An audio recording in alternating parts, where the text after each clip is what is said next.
అన్నమయ్య జిల్లా ఏర్పడ్డ తర్వాత అన్నమయ్య పోలీసు ఈ గత 3 సంవత్సరాల్లో నిన్న ఈ 2-3 రోజులు అనేది చాలా క్లిష్టమైన దాని నుంచి ఒక మైలురాయిగా మనం చెప్పుకోవచ్చు.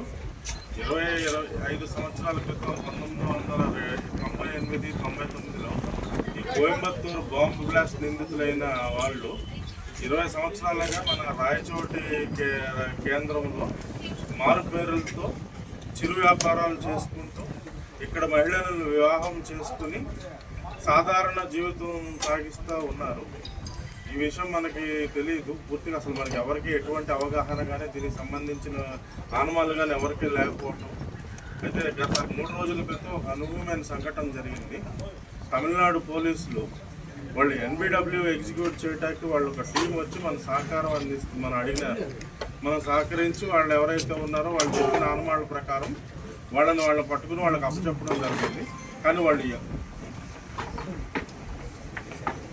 వాళ్ళు ఎవరు అనేది వాళ్ళ వివరాలు మనకు అప్పుడు వాళ్ళంతా పంచుకోలేదు.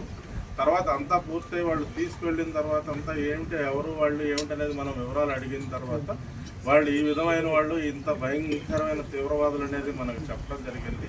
మరి మీరు ముందు ఎందుకు చెప్పలేదంటే ఏమో ఇక్కడ మీరు వాళ్ళని పట్టుకునే క్రమంలో ఏమన్నా శాంతి భద్రతలకు విఘాతం కలగొచ్చు, ఏదన్నా జరగచ్చు అని మీకు ముందు చెప్పలేదన్నారు. తర్వాత అన్నమయ్య ఎస్పీ గారు ఆధ్వర్యంలో రాయచోటి DSP గారు, టౌన్ CI గారు, ఇంకా ఇతర రాయచోట్లో ఉన్న పోలీస్ సిబ్బంది అంతా కూడా ఎవరైతే 2 అనుమానితులు గారో వాళ్ళ ఇళ్ళకి వెళ్ళి మనం సెర్చ్ కండక్ట్ చేయడం జరిగింది. ఆ ఇంట్లో వాళ్ళు ఇక్కడ ఈ స్థానికులను ఎవరినైతే వివాహం చేసిన 2 మహిళలు కూడా ముందు మనకి సెర్చ్కి వెళ్ళినప్పుడు పోలీసుల్ని అడ్డుకోవడం జరిగింది. వాళ్ళు సముదాయించిన తర్వాత అంతా వాళ్ళు కలిగించిన ఆటంకాలన్నింటినీ మనం అధిగమించి మనం సెర్చ్ కండక్ట్ చేస్తే అందులో మన్సూర్ ఖాన్ అమానుల్లా అనే పేరుతో ఇక్కడ చలామణి అవుతున్న వ్యక్తి ఇంటిలో అతి భయంకరమైన పేలుడు సామాగ్రి, విధ్వంసకర సామాగ్రి, కత్తులు తర్వాత అతి ప్రమాదకరమైన విస్ఫోటక సామాగ్రి అంతా కూడా మనకు లభ్యమైంది.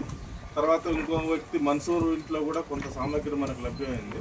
తర్వాత ఏమిటనే దాని మీద వీళ్ళ గురించి విచారిస్తే ఈ Coimbatore bomb blast case, Egmore bomb blast case, బెంగళూరులో 2013లో మల్లేశ్వరం బాంబ్ బ్లాస్ట్ కేసులో ఇది అబూబకర్ సిద్దికీ alias అమానుల్లా అనే వ్యక్తి ప్రథమ నిందితుడు. వీళ్ళంతా కూడా అల్-ఉమా ఉగ్రవాద సంస్థకు చెందినవారు. వీళ్ళు ఏంటంటే హదీస్ అనే శాఖ, ఇస్లాం మతంలోని హదీస్ శాఖ అనే దాని నుంచి ప్రేరేపించబడి దానిలోనే ఉన్న తీవ్రవాదపు ఛాందస్వాదాన్ని వీళ్ళు ప్రాక్టీస్ చేస్తుంటారు. సో అత్యధికంగా ఈ ISIS కానీ ఈ అల్-ఉమా కానీ ఇదంతా కూడా ఒకే రకమైన భావజాలానికి ప్రేరేపించబడి పనిచేసేవాళ్ళు అనమాట. సో వీళ్ళ రైట్స్లో ఏంటంటే వీళ్ళు భారతదేశంలో అనేక నగరాలు వీళ్ళు పర్యటించున్నారు. వీళ్ళకి వివిధ రకమైన ఆర్థిక లావాదేవీలు ఉన్నాయి. దానికి సంబంధించినవి కూడా చాలా ఆధారాలు దొరికాయి.